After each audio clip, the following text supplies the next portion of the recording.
मोलकर्णी व तिच्या प्रियकराकडून 7,22,000 रुपयांच्या सोन्याचे दागिने जप्त. राजारामपुरी पोलिसांची कारवाई. कोल्हापुरात घरकामासाठी येणाऱ्या मोलकर्णीनं तिच्या प्रियकरासोबत संगनमत करून घरातील सोन्याचे दागिने चोरल्याचा प्रकार उघडकीस आला असून राजारामपुरी पोलीस ठाण्याच्या गुन्हे शोध पथकानं 7,22,000 रुपयांचा मुद्देमाल जप्त केला आहे. राजारामपुरी पोलीस ठाण्यात गुन्हा दाखल करण्यात आला.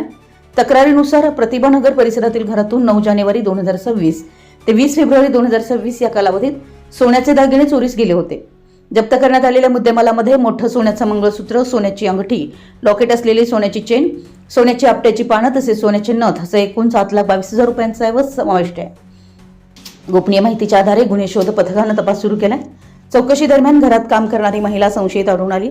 पोलिसांनी तिला ताब्यात घेऊन अधिक चौकशी केली असता घरातील कपाटाची चावी घेऊन कपाटातील सोन्याचा डब्बा चोरल्याची माहिती समोर आली आहे. तिनं चोरी केलेले दागिने तिच्या प्रियकराकडे दिल्याचं निष्पन्न झालंय. पुढील तपासात संबंधित व्यक्तीला ताब्यात घेण्यात आलाय. त्याने हे दागिने कर्नाटकातील मुधोळ परिसरातील फायनान्स कंपनीत तारण ठेवून पैसे घेतल्याची कबुली दिली. त्यानंतर पोलिसांनी संबंधित दागिने हस्तगत केले.